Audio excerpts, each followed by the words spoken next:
നമസ്കാരം. ബാബാമയുടെ പുതിയൊരു ക്ലാസ്സുമായിട്ടാണ് ഇന്ന് എത്തിയിരിക്കുന്നത്. കഴിഞ്ഞ ദിവസമൊക്കെ നിങ്ങൾക്ക് ഓണത്തിൻ്റെ ആശംസാ പ്രസംഗങ്ങൾ, ഓണത്തിനെ എങ്ങനെ പ്രസംഗിക്കാം എന്നുള്ളതിനെ പറ്റി കഴിഞ്ഞ ദിവസം പറഞ്ഞാലും ഇന്ന് എത്തിയിരിക്കുന്നത് പുതിയൊരു ആശംസാ പ്രസംഗവുമായിട്ടാണ്.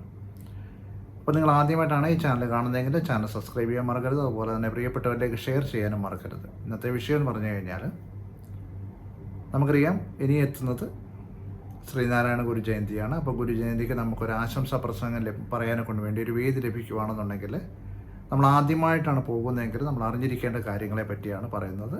ഒരു പ്രസംഗ രീതിയിലാണ്, അതുകൊണ്ട് ശ്രദ്ധിച്ചിരുന്ന് കേൾക്കുക. ബഹുമാനപ്പെട്ട അധ്യക്ഷൻ,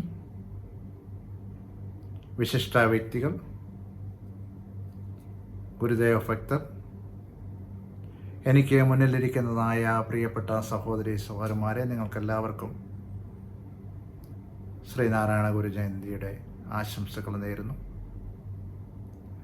ഇന്നത്തെ ദിവസം ഒരു വ്യക്തിയെ സ്മരിക്കാനെ കൊണ്ട് വേണ്ടിയല്ല നമ്മളിവിടെ എത്തിയിരിക്കുന്നത്, മറിച്ച് ഇരുളിൻ്റെയും അന്ധകാരത്തിൻ്റെയും കുറ്റാക്കൂരിട്ടിൽ നിന്ന് അറിവിൻ്റെയും സമത്വത്തിൻ്റെയും പുതിയ വെളിച്ചം പകർന്നു നൽകിയ ഒരു പ്രസ്ഥാനത്തെ സ്മരിക്കുന്ന ഒരു ദിവസമാണ് നമ്മൾ ഇവിടെ കൂടിയിരിക്കുന്നത്.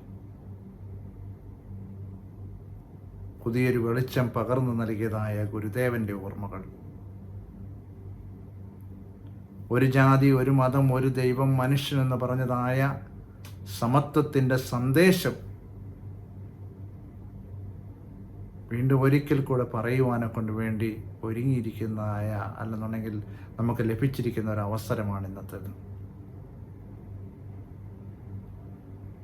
ജാതിയുടെയും മതത്തിൻ്റെയും പേരിൽ നടത്തുന്നതായ വർഗീയപരമായ മതിലുകളെ തകർത്തെറിയുവാനെ കൊണ്ട് അദ്ദേഹം ആഹ്വാനം ചെയ്തു. മതമേതായാലും മനുഷ്യൻ നന്നായാൽ മതിയെന്ന ആ ഒരു മഹാവചനം ഗുരുദേവൻ പകർന്നു നൽകിയതായ മഹത് വചനമാണ് ഏതൊരു മതത്തെക്കാളും ശക്തമായതെന്ന് നമ്മൾ അറിയണം. വിദ്യ കൊണ്ട് പ്രബുദ്ധരാകുവാനും സംഘടനകൾ കൊണ്ട് ശക്തരാകുവാനും സാമൂഹികമായ രീതിയിൽ വളർന്നു വരുവാനെ കൊണ്ടും അദ്ദേഹം തലമുറകളോട് പറഞ്ഞു തന്നു.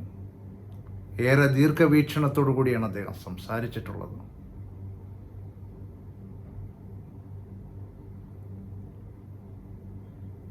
അദ്ദേഹം പറഞ്ഞു തന്നതായ, അല്ലെന്നുണ്ടെങ്കിൽ ഗുരുദേവൻ്റെ വചനങ്ങൾ നമ്മൾ എത്രമാത്രം ഉൾക്കൊള്ളുന്നുണ്ട് എന്നുള്ളത് നമ്മൾ ചിന്തിക്കേണ്ട ഒരു ദിവസം കൂടിയാണെന്ന്. നമ്മുടെ ഓരോ നിമിഷങ്ങളും മുന്നോട്ട് കടന്നു പോകുമ്പോൾ നമ്മൾ മനസ്സിലാക്കേണ്ടതായ കാര്യങ്ങളുണ്ട്. സ്നേഹത്തിൻ്റെയും സാഹോദര്യത്തിൻ്റെയും പരസ്പര ബഹുമാനത്തിൻ്റെയും നല്ല നാളുകളെ നമ്മൾ കാത്തു സൂക്ഷിക്കുന്നുണ്ടോ എന്നുള്ളത് നമ്മൾ ചിന്തിക്കുന്നൊരു ദിവസം കൂടിയാണിന്ന്.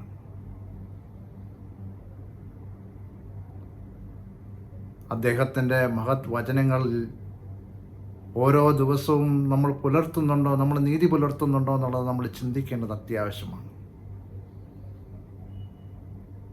ഇവിടെ എത്തിയിരിക്കുന്ന എല്ലാവർക്കും ഒരിക്കൽ കൂടെ ഹൃദയം നിറഞ്ഞ ശ്രീനാരായണ ജയന്തി ആശംസകൾ നേർന്നുകൊണ്ട് നിർത്തുന്നു. നന്ദി, നമസ്കാരം.